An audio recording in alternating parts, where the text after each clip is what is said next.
Hello student, আজকে আমরা ABT এর টেস্ট পেপারের 511 নম্বর পেজ ভূগোলের এই পেজের সমস্ত 1 নম্বর আর 2 নম্বরের সমাধান করব। দেখো, একদম প্রথম প্রশ্ন, যে প্রক্রিয়ায় ক্ষয়, বহন ও সঞ্চয়ের মধ্য দিয়ে ভূমিরূপের সামঞ্জস্য তৈরি হয় এটি হবে পর্যায়ন।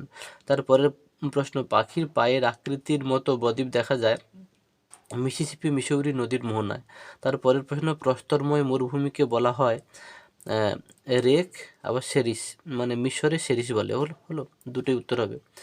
আচ্ছা, একটি সাময়িক বায়ুর উদাহরণ হলো মৌসুমি বায়ু। তারপরের প্রশ্ন, বায়ুর আর্দ্রতা মাপক যন্ত্রের নাম হাইগ্রোমিটার। তারপরের প্রশ্ন, একটি উষ্ণ সমুদ্র স্রোতের উদাহরণ হলো উপসাগরীয় স্রোত। তারপরের প্রশ্ন, ব্ল্যাকফুট ডিজিট রোগ হয়, এটা হবে আর্সেনিকের প্রভাবে। হলো। তারপরের প্রশ্ন, ভারতের প্রাচীনতম ভঙ্গিল পর্বতটি হলো আরাবল্লী। তারপরের প্রশ্ন, ভারতের প্রথম বহুমুখী নদী উপত্যকা পরিকল্পনাটি হলো দামোদর উপত্যকা পরিকল্পনা। তারপরের প্রশ্ন, ভারতের বৃষ্টিপাতের বেশিরভাগই হয় শৈলতক্ষেপ প্রকৃতির। হলো। তারপরের পেজে যাচ্ছি। দেখো, তারপরে ভারতের সরলবর্গীয় বনভূমি দেখা যায় হিমালয় পার্বত্য অঞ্চলে। তারপরের প্রশ্ন, ভারতের ধান উৎপাদনে প্রথম স্থানাধিকারী রাজ্যটি হলো পশ্চিমবঙ্গ। তারপরের প্রশ্ন, ভারতের সিলিকন ভ্যালি বলা হয় যে শহরকে, বেঙ্গালুরুকে। তারপরে ইসরো এর প্রধান কার্যালয় অবস্থিত বেঙ্গালুরুতে। হলো। তারপরে বিভাগ খতে দেখো শুদ্ধ অশুদ্ধগুলো আমরা করব। ওকে, দেখো শুদ্ধ অশুদ্ধগুলো আমরা করছি। দেখো, জলপ্রপাতের পাদদেশে তৈরি হয় মন্থকূপ, এটা হচ্ছে অশুদ্ধ, শুদ্ধটি হবে প্রপাতকূপ। তারপরে ভারতের দীর্ঘতম হিমবাহ সিয়াচেন, এটা শুদ্ধ। তারপরে বায়ুমণ্ডলে গ্যাসীয় উপাদানের মধ্যে অক্সিজেনের পরিমাণ সর্বাধিক, এটা অশুদ্ধ, নাইট্রোজেনের পরিমাণ সর্বাধিক। ভূমধ্যসাগরীয় জলবায়ুতে শীতকাল আর্দ্র থাকে, এটা হচ্ছে শুদ্ধ হবে। ওকে। তারপরের প্রশ্ন, ভারতে রাজ্য পুনর্গঠনের মূল ভিত্তি ভূপ্রকৃতিগত সাদৃশ্য, এটা অশুদ্ধ, শুদ্ধ হবে ভাষা। আচ্ছা, ল্যাটেরাইট মাটিতে তুলো চাষ ভালো হয়, এটা হবে অশুদ্ধ। কৃষ্ণ মৃত্তিকা মাটিতে তুলো চাষ ভালো হয়। হলো। তারপরের প্রশ্ন থেকে, ভূবৈচিত্র্য সূচক মানচিত্র আঁকা হয় জরিপ কাজের মাধ্যমে, এটা হচ্ছে শুদ্ধ। ওকে। তারপরেরটাতে দেখো আমরা যাচ্ছি, উপযুক্ত শব্দ বসিয়ে শূন্যস্থান পূরণ করো। দেখো, এই যে পার্বত্য প্রবাহে, প্রথম প্রশ্ন, পার্বত্য প্রবাহে নদীর প্রধান কাজ ক্ষয়। তারপরের প্রশ্ন, ঘূর্ণবাতের কেন্দ্রকে চক্ষু নামে অভিহিত করা হয়, ড্যাশ নামে অভিহিত করা হয়, চক্ষু নামে। তাহলে ঘূর্ণবাতের কেন্দ্রকে চক্ষু নামে অভিহিত করা হয়। তারপরের প্রশ্ন, ড্যাশ স্রোতের প্রভাবে শীতকালে জাপানের উপকূল উষ্ণ থাকে, কুরোশীয় স্রোতের প্রভাবে শীতকালে জাপানের উপকূল উষ্ণ থাকে। তারপরের প্রশ্ন, ইলেকট্রনিক বর্জ্যকে সংক্ষেপে ড্যাশ বলে, বলে। তারপরের প্রশ্ন, থর মরুভূমির চলমান বালিয়াড়িকে ধ্রিয়ান বলে। তারপরের প্রশ্ন, ড্যাশকে গোলাপী শহর বলে, জয়পুরকে। তারপরে ভারতের প্রথম রেল চালু হয় কোথায়, কলকাতা শহরে। তারপরে আমরা একটি বা দুটি বাক্যে উত্তর দেব। দেখো,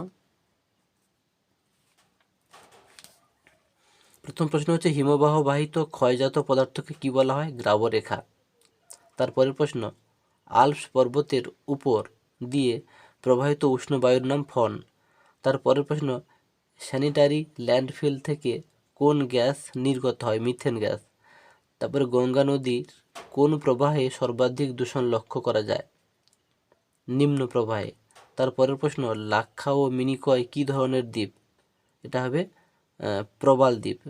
তারপরের প্রশ্ন, মৃত্তিকা ক্ষয়ের যে কোনো দুইটি প্রাকৃতিক কারণ উল্লেখ করো। একটি হচ্ছে অত্যাধিক বৃক্ষছেদন, আরেকটি হবে অত্যাধিক বৃষ্টিপাত। হলো, লিখে নেবে তোমরা। তারপরের প্রশ্ন, পশ্চিমবঙ্গের হলদিয়া মূলত কোন শিল্পের জন্য বিখ্যাত, পেট্রো রসায়ন শিল্পের জন্য। তবে ভারতের কোন রাজ্যে সাক্ষরতা হার সবচেয়ে বেশি, কেরল। তারপরে দেখো বাম দিক ডান দিক মেলাও। গঙ্গোত্রীর সোজা হবে কুমায়ুন হিমালয়, আধির সোজা হবে রাজস্থান, পাইনের সোজা হবে সরলবর্গীয় উদ্ভিদ, আর ভারতের রকেট উৎক্ষেপক সংস্থা সোজা হবে ইসরো। এবারে আমরা 2 নম্বর প্রশ্নগুলোতে যাচ্ছি, যেগুলো ভালো করে তোমাদের প্রস্তুত করতে হবে। ওয়াদি কাকে বলে? দেখো উত্তর, যে ওয়াদি কাকে বলে উত্তর দেখিয়ে দিচ্ছি। দেখো এই যে ওয়াদি উত্তরটা খুব সুন্দর দেওয়া আছে। অর্থ দেবে, সংজ্ঞা দেবে, উৎপত্তি দেবে, আর বৈশিষ্ট্য দেবে, উদাহরণ দেবে, হলো এতদূর দেবে। তারপরের প্রশ্নে যাচ্ছি। দেখো তারপরের প্রশ্ন দেখো প্রত্যয়ন বায়ু কাকে বলে? দেখো উত্তরটা দেখিয়ে দিচ্ছি। দেখো এই যে প্রত্যয়ন বায়ু, একদম পুরোটা তোমরা লিখবে, হলো একদম পুরোটা, যতটা একদম ওই যে উত্তর পূর্ব থেকে একদম শেষ পর্যন্ত বলা যেতে পারে পর্যন্ত লিখবো। ওকে, তারপরের প্রশ্নে যাচ্ছি। দেখো ভূমধ্যসাগরীয় জলবায়ুর 2টি বৈশিষ্ট্য লেখো। দেখো উত্তর দেখিয়ে দিচ্ছি। দেখো এই যে ভূমধ্যসাগরীয় জলবায়ুর বৈশিষ্ট্য 2টো আছে, 2টো একদম পুরোটা সুন্দর করে লিখে নেবে। ওকে, আমরা এর পরের প্রশ্নে যাচ্ছি। দেখো দেখো আটলান্টিক মহাসাগরের 2টি উষ্ণ সমুদ্র স্রোতের নাম লেখো। চলো, আটলান্টিক মহাসাগরের 2টি উষ্ণ সমুদ্র স্রোতের নাম হচ্ছে উত্তর নিরক্ষীয় স্রোত আর দক্ষিণ নিরক্ষীয় স্রোত। ওকে, লিখে নেবে তোমরা। আচ্ছা, উত্তরটা তোমাদের দেখিয়ে দিচ্ছি। তোমরা দেখো আটলান্টিক মহাসাগরের 2টি উষ্ণ স্রোত বললে এই 2টো লিখবে। ধরো শীতল স্রোত বললো, তাহলে 2টো, হ্যাঁ, তো তোমরা কিন্তু মুখস্থ করে নেবে, হলো।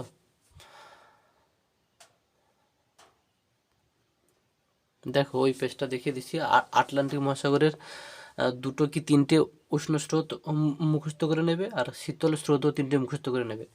আর পাশে দেখো লেখা আছে প্রশান্ত মহাসাগরের উষ্ণ স্রোতও 2-3টে মুখস্থ করে রাখবে, হলো। এভাবে যেহেতু প্রশ্ন আসছে, যদি আসে। ওকে, তারপরের প্রশ্নে যাচ্ছি।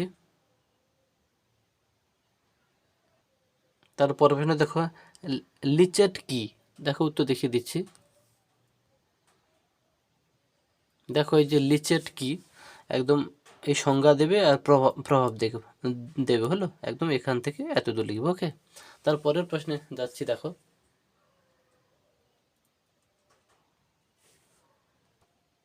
তারপরে দেখো পরিবেশ মিত্র বর্জ্য বলতে কি বোঝো? ওকে, দেখো এটা খুব সুন্দর দেওয়া আছে, সংজ্ঞা দেবে, তারপরে উদাহরণ দেবে।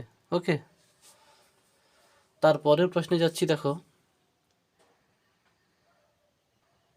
দেখো কারেওয়া কি? দেখো উত্তর দেখিয়ে দিচ্ছি। দেখো এটাও খুব সুন্দর দেওয়া আছে, সংজ্ঞা দেবে, উৎপত্তি দেবে, আর বৈশিষ্ট্য দেবে। ওকে,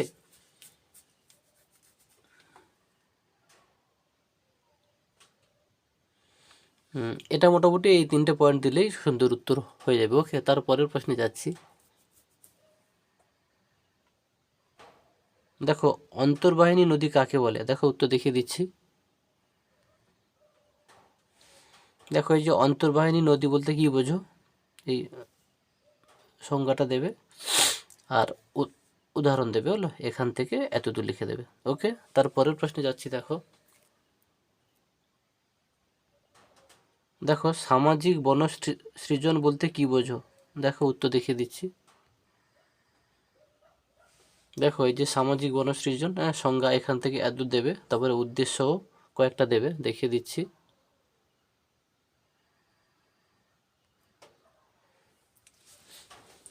আর না হলে তোমরা একদম শেষে ওই সংজ্ঞাটা দিয়ে তারপরে শুধু ওই উদাহরণ হিসেবে এত দূর তুলে দেবে, হলো উদাহরণ হিসেবে এখান থেকে এত দূর তুলে দেবে। ওকে, তারপরের প্রশ্নে যাচ্ছি।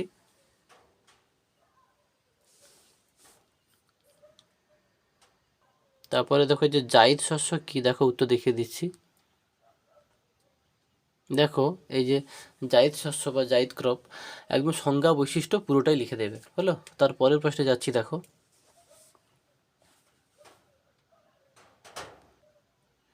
দেখো প্ল্যাটফর্ম কাকে বলে? দেখো উত্তর দেখিয়ে দিচ্ছি। দেখো এই যে সংজ্ঞাটা শুধু দেবে, এই মানে প্ল্যাটফর্মের যে সংজ্ঞাটা আছে সংজ্ঞাটা দেবে, আর শ্রেণীবিভাগ প্ল্যাটফর্ম মূলত 3 প্রকার বলে শুধু পয়েন্টগুলো হচ্ছে তুলে দেবে। হলো। দেখো এই তিনটে শুধু শ্রেণীবিভাগ, এই তিন তিন প্রকার বলে মূলত এইটা আর এইটা এইটা এইটা পয়েন্ট তিনটে তুলে দেবে, হলো। তারপরে উদাহরণ বলে এটা দিয়ে দেবে। ওকে, এতেই যথেষ্ট। ওকে, আশা করি আর যদি তোমার এই বিষয়গুলো জানার ইচ্ছা হয় একটু পড়ে নেবে, যদি এগুলো থেকে যদি প্রশ্ন আসে, হলো। আর কারো যদি হাতের স্পিড থাকে তো পুরোটাই লিখতে পারো। ওকে, একদম প্রথম থেকে শেষ পর্যন্ত। চলো তারপরের প্রশ্নে যাই। দেখো একদম শেষ প্রশ্ন, ভূবৈচিত্র্য সূচক মানচিত্রের সংজ্ঞা দাও। দেখো উত্তর দেখিয়ে দিচ্ছি। দেখো একদম ভূবৈচিত্র্য সূচক মানচিত্র বা টপোগ্রাফিক্যাল মানচিত্র, দেখো একদম প্রথম থেকে তোমরা এতটা লিখবে। ওকে,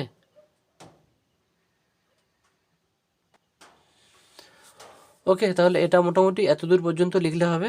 আপাতত 511 নম্বর পেজ এখানেই শেষ হলো।